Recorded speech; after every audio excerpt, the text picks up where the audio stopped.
حضرت عائشہ صدیقہ رضی اللہ تعالیٰ عنہ فرماتی ہیں میرے پاس ایک عورت آئی، میں نے اس کے ساتھ 2 بیٹیاں تھی اس کی، میرے پاس 3 کھجوریں تھی، میں نے اس بی بی کو دے دی، 2 بیٹیاں تھی۔ اس عورت نے کیا کیا، میں دیکھ رہی تھی، ماں تھی نا اور بیٹیوں کی ماں تھی، اس نے پہلے ایک کھجور دونوں بیٹیوں کے منہ میں ڈالی اور پھر جو کھجور اس کے پاس بچ گئی میرا خیال تھا یہ کھائے گی، لیکن اس ماں نے اس کھجور کے 2 ٹکڑے کیے اور وہ بھی اپنی بیٹیوں کے منہ میں ڈالے۔ حضرت عائشہ صدیقہ فرماتی ہیں اس کا عمل اتنا حسین تھا،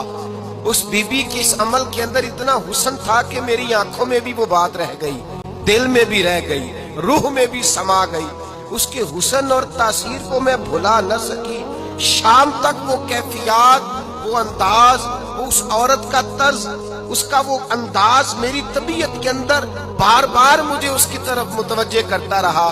شام کو محبوب تشریف لائے، نبی کریم صلی اللہ علیہ وسلم شام کو جب تشریف لائے، حبیب پاک علیہ السلام کو میں نے بتلایا، میں نے کہا حضور بی بی آئی تھی،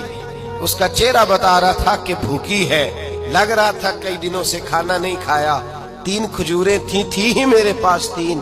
2 بیٹیوں کو دے دی، وہ کھا سکتی تھی، لیکن یا رسول اللہ صلی اللہ علیہ وسلم اس نے کھائی نہیں، وہ بھی کھجور 2 ٹکڑے کر کے بیٹیوں میں بانٹ دی ہے۔ حضرت عائشہ کہتی ہیں دیر تک حضور میری بات کو سنتے رہے، دیر تک میری طرف دیکھتے رہے، اس تصور کو، بیٹی کے پیار کے اس ذائقے دیر تک محبوب محسوس کرتے رہے، اور پھر فرمایا عائشہ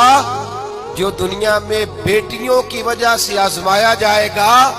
جب قیامت کا دن آئے گا تو رب اس سے حساب نہیں لے گا، بے حساب ہی جنت میں داخل فرما دے گا۔ اللہ پھر اس سے حساب نہیں لے گا جو بیٹی کے سبب سے آزمایا جائے۔ یعنی حضور نے باپ کو کہا کہ بیٹی کو مصیبت نہ سمجھنا، اگر کبھی اس کے میکے سے جھگڑے کا پیغام بھی آ جائے، اگر کبھی دوبارہ تجھے اس کی طرف پلٹ کر جانا بھی پڑے،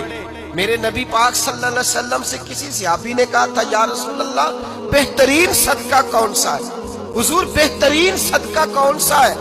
وہ میرا مال جو اللہ کے راستے میں خیرات کروں تو رب مجھے زیادہ اجر عطا کرے، وہ کون سا ہے؟ نبی پاک نے فرمایا اگر تیری بیٹی واپس لوٹ آئی، طلاق کی وجہ سے یا بیوہ ہو کر واپس آ گئی اور تجھے اس لوٹنے والی بیٹی پر کچھ خرچ کرنا پڑا،